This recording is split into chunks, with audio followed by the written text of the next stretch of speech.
Hello beautiful souls, it's Kerry and I'm doing a 4-card oracle. I've got the Druidcraft Oracle to start. I've shuffled all the cards.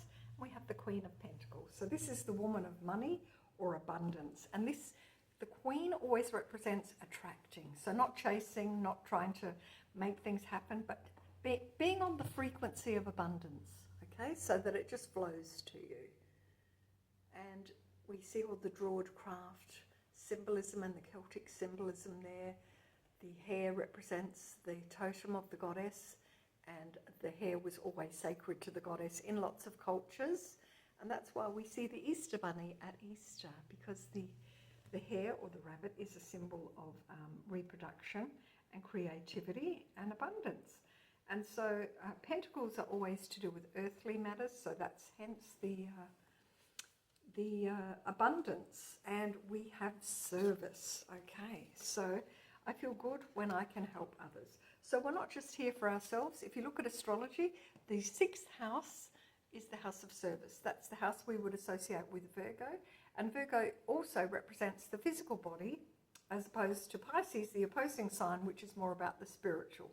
And so to be of service means to help others, to have a consciousness where you see yourself as part of the whole, not just as an individual, which is probably more the consciousness of Leo, which comes before Virgo, which is Leo is very much about being the on center stage of your life. Nothing wrong with that. Restored health and healing.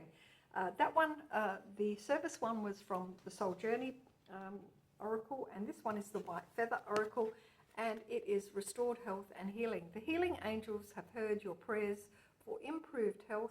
They send healing rays of green light and will assist you or your loved one to heal physical or mental conditions.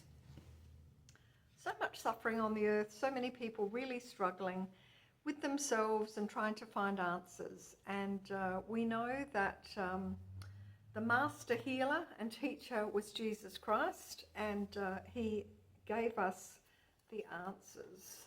And we have the Magician and the Mirror.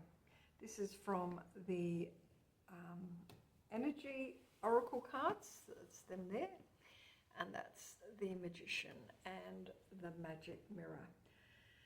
All right, the mirror is actually about being you can be a mirror for others, so you can reflect back their shadow, and that can be challenging for them, and then they can feel like it's you that's got the problem. But we are all magicians. We just don't necessarily realize that some people create their reality consciously and others create unconsciously. And it looks like we have the door to romance opening there. So romance can be fun, but it can also be a distraction, right? And depending on where you're at within yourself, that will be reflect in who comes in. And if you've got some childhood wounding that hasn't been resolved, you may find that you attract some romance based on a trauma bond. And it's important to keep your head together and not get too caught up in it, because essentially no one can heal us. We must do that ourselves, and we must heal those childhood wounds, but a person can come in to bring that to our consciousness.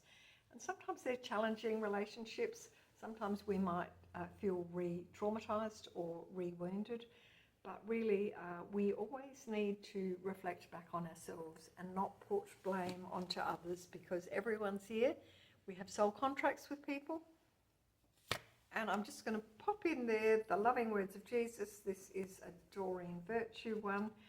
Thou shalt love the Lord your God with all your heart, with all your soul, and with all your mind. Mark 12:30. So this is about being focused on higher consciousness, focused on being the best that you can be as a human on the earth, and finding your way always toward the light. All right, darlings, I hope you found that helpful. Follow for more, and back soon. Take care, lovelies.